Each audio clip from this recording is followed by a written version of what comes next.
If you don't understand what I'm going to explain in this video, it's going to be extremely difficult, if not impossible, to properly train your dog.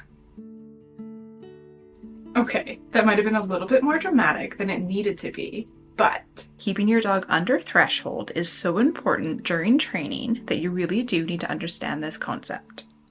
I'm going to do my best to explain dog threshold in a really easy to understand and entertaining way. Let me ask you a question. Has your dog ever lost it? Something happened and your dog either completely shut down, they tried to run away, or they began barking and lunging like mad. If so, you likely found yourself in a situation where your dog's threshold was exceeded. What does that mean and why should you care? In this video, I'm going to answer a bunch of questions, including: what is a dog's threshold? How does a dog act when they're over threshold? Why can't you properly train a dog when they are over threshold? Why shouldn't you punish a dog for going over threshold? What affects a dog's threshold? Why is threshold incredibly important for setting up successful dog training? And lastly, what should you do in the moment if your dog does go over threshold? Understanding all of that will dramatically change your dog training and vastly improve your results, so I hope you stick around.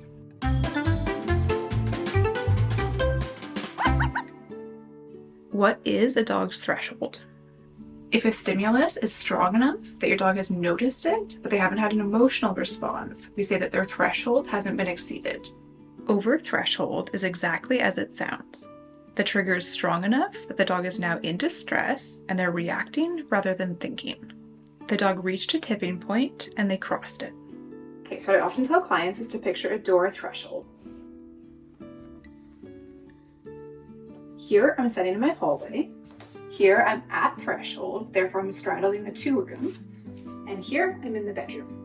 For a dog's threshold, you're instead moving from one emotional state where the dog is emotionally coping to another where the dog is no longer coping. How does a dog look when they're over threshold? I frequently get asked how to know if a dog is over threshold. It's a common misconception that when a dog goes over threshold, they will always be barking, lunging, growling, or trying to bite. Those are the behaviors that we say are at the top of the canine aggression ladder. To be fair, these are the signs most commonly noticed by dog guardians, and they are a sign that your dog is over threshold, but they're not the only ones. Something that I commonly tell people to look out for is if your dog is showing disinterest in food rewards, when that dog is typically highly food motivated in other settings, such as at home. One of the common arguments that I hear against force-free training is the dog isn't interested in treats during training, and therefore force-free won't work. I want to help you understand why that's not true. I want to show you two clips of Louie, who is one of my reactivity and aggression clients. In this video, we're working on reactivity to dogs, and you can see that he's very interested in the treat rewards that I have. Next, watch this clip. Even with me having the treat right in front of his nose, Louie couldn't care less about it. In both videos, I'm using the same treat, so why is there such a different response? I'm going to use spiders in my human analogies because they're one of my biggest fears, but when you're picturing this, please substitute whatever your biggest fear is. That could be sharks, clowns, or even your mother-in-law.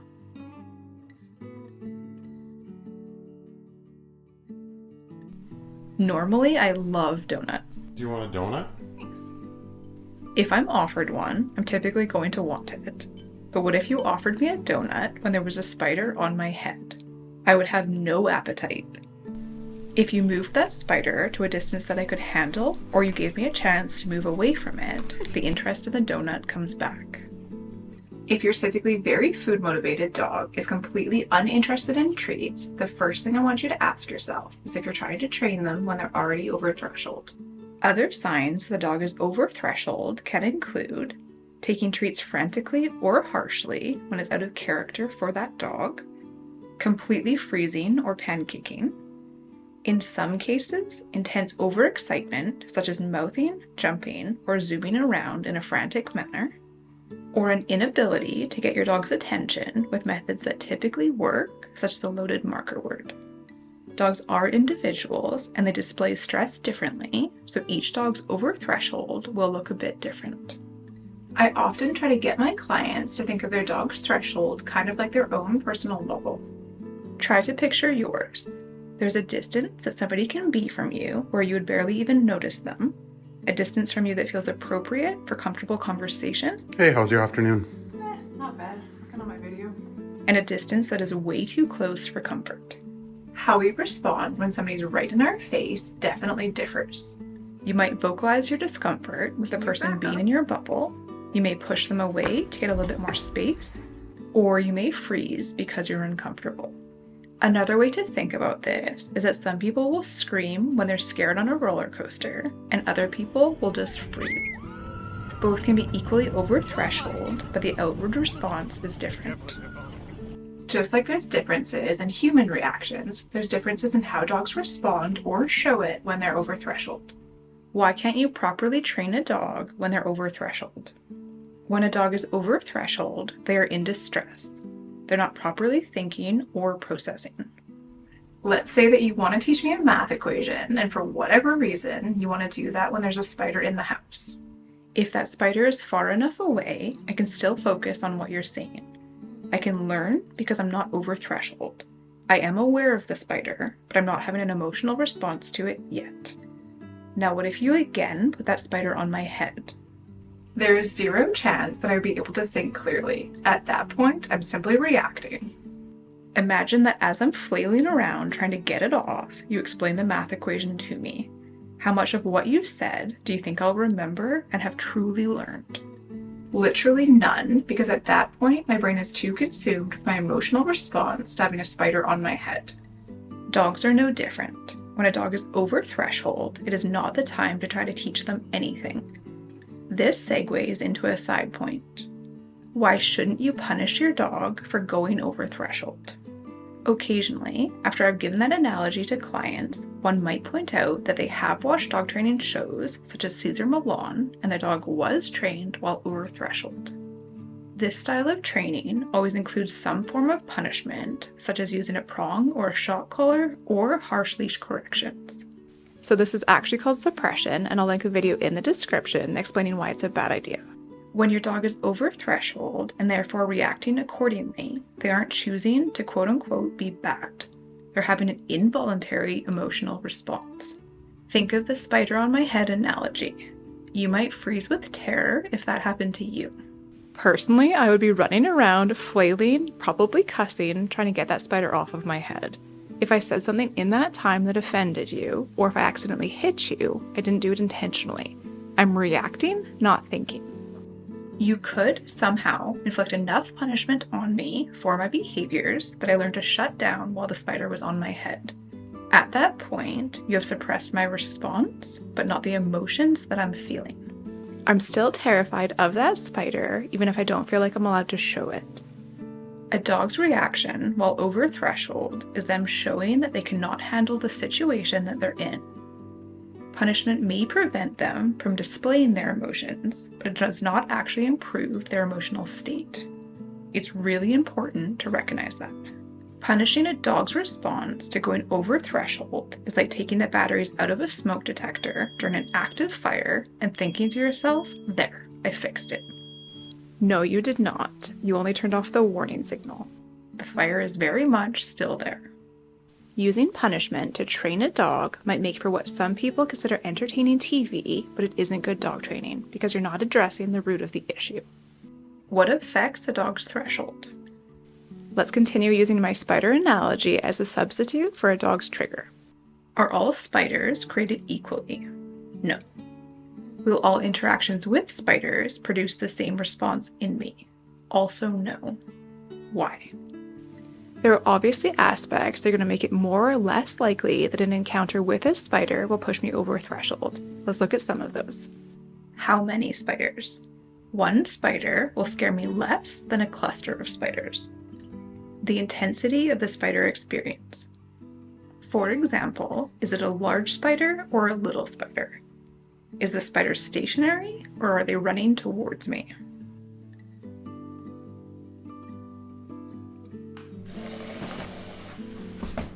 Duration. How long do I need to be exposed to that spider?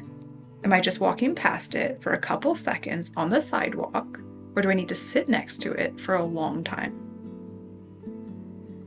Familiarity. Have I encountered this type of spider before? And if so, was the experience a good or a bad one? Frequency. Do I get a break to calm down between spider sightings, or is it a constant onslaught? Trigger stacking. What kind of state was I in prior to the spider sighting? Was I relaxed, or had separate stressors already built up to a tipping point? Trigger stacking is really important, so I'm going to make a separate video about it, but if you want to learn more now, I'll link a blog post that I wrote down in the video description. And lastly, distance. This one is very important. How far away from me that spider is has a tremendous effect on how triggered I'm going to be. If you think logically about this, you can understand why all of these factors would have a massive impact on your emotional state. If you encounter a tiny shark while you're swimming versus a large one, you're going to feel much differently. Similarly, your mother-in-law being in your home will put you in a much different emotional state than if she's far away at her house. Mean jokes about mother-in-laws aside, you're here because you want to learn about dog training. Let's review those Louie clips again so that I can point a few things out. Why is Louie responding so well to the training in this video? The dog is at a distance that he's okay with, it's small, and that dog is calm. In this clip, however, the dog is much larger, it both barked and growled at Louie, and it was running towards him. It makes complete sense, especially when he was just starting his reactivity training, that these two scenarios would affect Louie differently. So how is threshold incredibly important to setting up successful dog training? Let's say that I'm watching a movie and eating popcorn with my husband while there's a spider in the room. The green, yellow, and red bars represent our emotional state.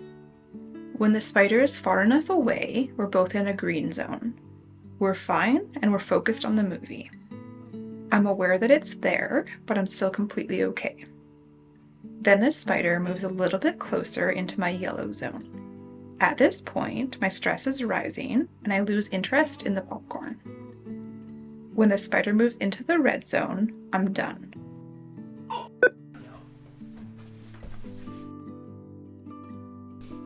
I've entered the fight, flight, or freeze stage. I want you to note two things here. First, me lashing out and killing that spider is still a fear-based response.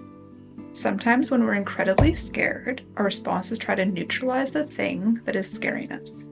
I've had a few people question whether their leash reactive dog is truly scared since they try to pull towards the other dog. They've heard terms such as domination or being the alpha, and they wonder if that's what their dog is doing. They are not. Sometimes we feel that the best way to handle our fear is try to scare off, harm, or even kill the thing that is scaring us. All of those are still a fear-based response. Die! And second, the response is individual. My husband and I are being exposed to the exact same trigger, but our emotional response to it vastly differs. Likewise, some people have a fear of coins. If you were to give me coins and put them in my hand, I would enjoy getting the money. For people with a severe coin phobia, however, this would be intolerable. The point I'm trying to make is that our fears aren't exactly rational, so why would we expect our dogs to be?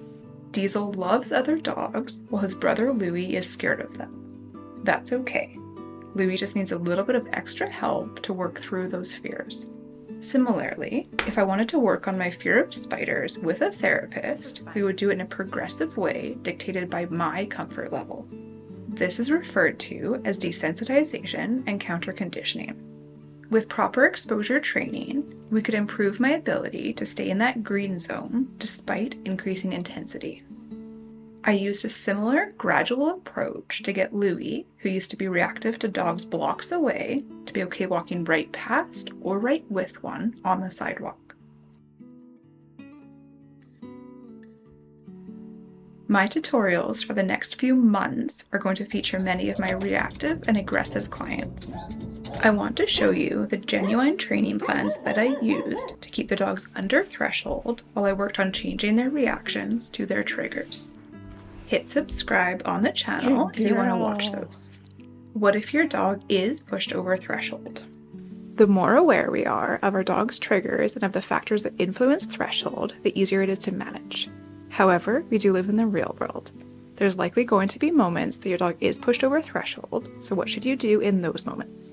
First, recognize at best that this is a learning opportunity for you to play detective and determine what happened, but it is not an opportunity to train your dog. Instead, leave the situation and remove your dog from whatever pushed them over threshold as fast as you can. I was in a setting that was difficult to leave when I saw the dog coming, so I did purposely film this clip with Louie to demonstrate his disinterest in treats due to threshold. My normal advice is to just leave. Put distance between that trigger and your dog so that they can cope. Afterwards, take time to assess and reflect on what happened. Can you recognize what caused your dog's reaction? Were there perhaps more subtle stress signs that your dog was showing prior that you didn't notice? Was it trigger stacking? Play detective and try to make a plan for next time. If your dog is going over threshold often and you can't seem to puzzle together why, I do encourage you to find a qualified force-free trainer in your area. Even if you only see them for a session or two, they can really help you read your dog's body language and help determine what's going on. I've also included a few links for free or extremely low-cost resources in the video caption that will help you understand more about your dog's body language. If you've enjoyed this video, please leave a comment or hit like to let me know. If you have any questions, leave those in the comments as well. I'll make sure to get back to them. Happy training. I'll see you in the next video.